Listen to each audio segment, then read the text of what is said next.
বন্ধুরা, আজকে একটি ভয়ঙ্কর ভূতের গল্প নিয়ে আপনাদের সামনে হাজির হলাম। আশা করি রহস্যময় গল্পটি আপনাদের কাছে অনেক অনেক ভালো লাগবে। তাহলে বন্ধুরা, কথা না বাড়িয়ে গল্পটি শুরু করি। রাজু আর রিয়াজ তারা দুজন ভালো বন্ধু। তারা দুজন একই কলেজে লেখাপড়া করে। তারা কিছুটা দুষ্ট স্বভাবের ছিল। তারা একদিন মদ কিনে রহস্যময় একটি জায়গায় ঘুরতে যায়। তারা হাঁটতে হাঁটতে সেই রহস্যময় জায়গায় উপস্থিত হয়। সেখানে একটি অনেক বড় নদী ছিল। সেই নদীর পাড়ে দাঁড়িয়ে রাজু ব্যাগ থেকে মদের বোতল বের করে নেয়। কিছুক্ষণ পর রিয়াজের অনেক জোরে প্রেসাব আসে। তখন রিয়াজ একটি গাছের নিচে প্রেসাব করতে চলে যায়। গাছটি অনেকটাই বড়। রিয়াজ যখন গাছের নিচে প্রেসাব করে, রিয়াজের মাথায় পাথর দিয়ে কে যেন ঢেল মারে। তখন রিয়াজ উপরের দিকে তাকিয়ে দেখে সেখানে কেউ নেই। পর রাজু সেখানে চলে আসে। রাজু তার হাতে থাকা বোতল দিয়ে গাছের উপর ঢেল মারে।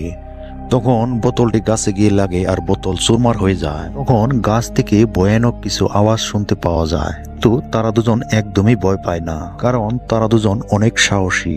সেই মদ ভাঙা কাছের টুকরা হাতে নেয়।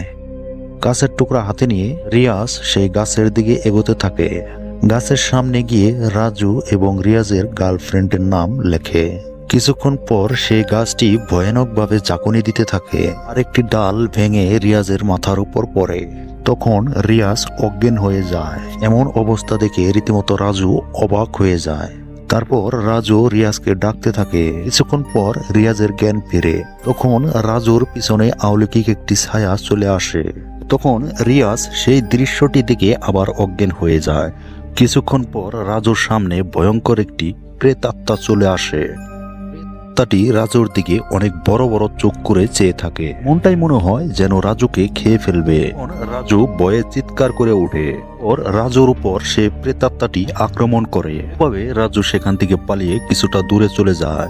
কিছুক্ষণ পর রাজু পিছন ফিরে তাকিয়ে দেখে সেই ভয়ঙ্কর প্রেতাত্মাটি রিয়াজের উপর আক্রমণ করছে। কিছুক্ষণ পর প্রেতাত্মা রিয়াজের ভিতর প্রবেশ করে। পর রাজুর সাথে কি হলো সেটি দেখার জন্য 2 নম্বর পার্ট দেখতে হবে।